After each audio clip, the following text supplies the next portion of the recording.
And our top story tonight out of Durham, North Carolina. The Citadel facing Duke tonight. Head coach Duggar Baucom collapsing on the court moments after tip-off. Our Scott Eisberg and Natalie Spaller were there. They join us live right now from outside the arena with what unfolded. Guys?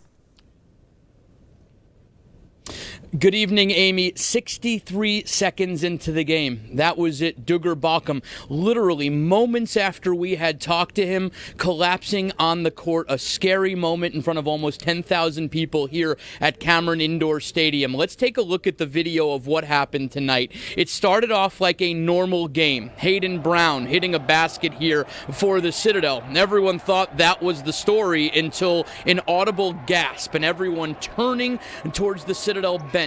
Duggar Baucom on his bottom, right there at the bench, tended to by paramedics here in Durham. Paramedics in the stadium from Duke. He was visibly shaken and certainly needed to be helped to his feet. Very unsteady on his feet after about 3 or 4 minutes on the ground. He was walked off. We saw his wife Amber and his son Travis. His wife obviously very upset about the situation. Duggar Baucom had a massive heart attack almost 30 years ago when he was a police officer. He was a state trooper here in North Carolina. Duggar Baucom was looking forward to tonight so much. He has been taken to Duke University Medical Center where he is being evaluated right now. We do not have an update on his condition, Natalie. And really what is so shocking about this is that the quickness and really how things changed just so quickly. We were in the locker room. You and I were speaking to him. He was telling us all about how his son was going to be on the bench this evening, about how he prepares himself for his pregame speeches, and really just how he gets his team ready for moments like this. We had followed him out onto the court.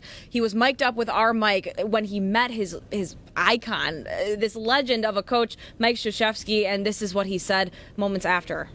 How are you? Good. Thank you for having us. We appreciate it, guys. Yeah. And let me just shake hands with your guys. They still talk about when you were down at Charleston, the night we invaded Kuwait. It was an infamous day, and we ended up winning the national championship. And what happened as a team that night really shaped us.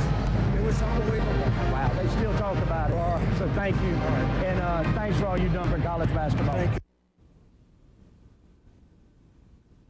Now, Baucom was down for about 3 to 4 minutes. He was assisted off the court, and really just a scary situation. Yeah, it was a scary situation because he's such a good guy and he seemed so normal so soon before this all happened. I mean, we could not have had any more normal of a conversation with him early in the day in the locker room. He even joked when he handed me the microphone back. He had his money clip was stuck in my microphone, so I started walking away with his money and he said, "There's only $3 in there. You can take it. Don't worry about it."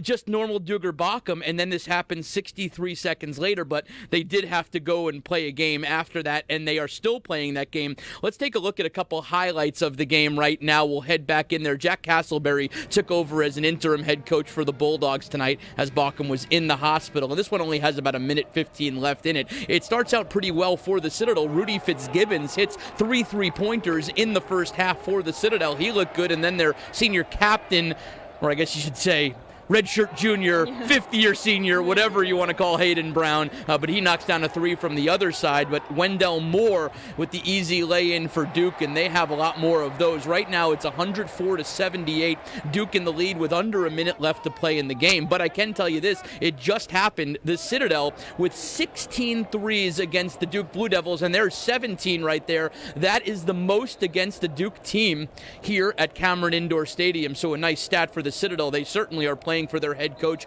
104-81 right now. Natalie, certainly a scary moment, and we are thinking about Duggar because he is one of the absolute good guys in the game of basketball. Right, and really the Charleston community is backing him. College of Charleston basketball tweeting that he is also in their thoughts and prayers, and we will continue pushing for Duggar, of course. Yeah, College of Charleston falling tonight, but immediately turning their attention to a guy that is really beloved across the city and across college basketball. A former state trooper, now a college basketball coach in the hospital here in Durham tonight. We certainly will pass along any updates we have on Duggar Baucom on our social media channels and abcnews4.com.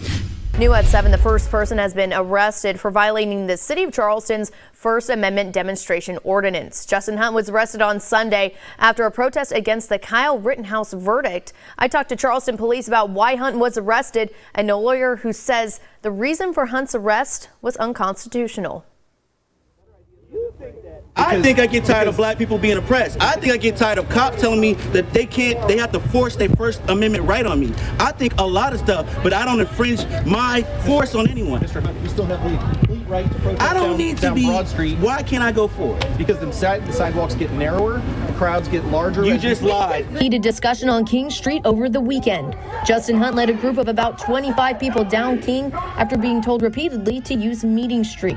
At Broad, a CPD officer told him to turn. Instead, Hunt turned around and marched back up King Street. Hunt arrested about an hour after that discussion. Remember that I also said that you weren't going to be allowed to protest down King Street, and I offered Meeting Street to you. And then I peacefully exercised my First Amendment right. The arrest report says Hunt violated City Code 2552 at least 3 times. A day later, his opinion hadn't changed. I don't feel that I was in accordance with the ordinance. I know I was. The code reads all spontaneous gatherings, regardless of size, must abide by and be subject to all local, state, and federal laws, ordinances, and regulations, and any directions given by a law enforcement officer.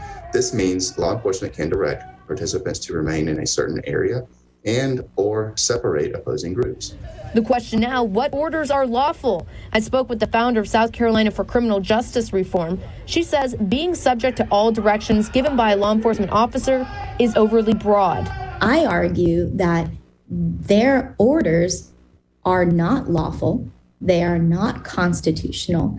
That officer did not have the legal grounds to tell Justin that he could not march on King Street. And therefore, because it was not legal, him disobeying that order is not illegal because the request to begin with was unconstitutional. Police say marching down King Street creates a safety problem because of the narrow sidewalks, and people will be potentially forced to step into the street. They say Meeting Street sidewalks offer more space. Some people are saying, Justin, why don't you just listen to the police officers? If they're telling you to march down Meeting, why don't you just do that rather than march down King? So what's your response to that?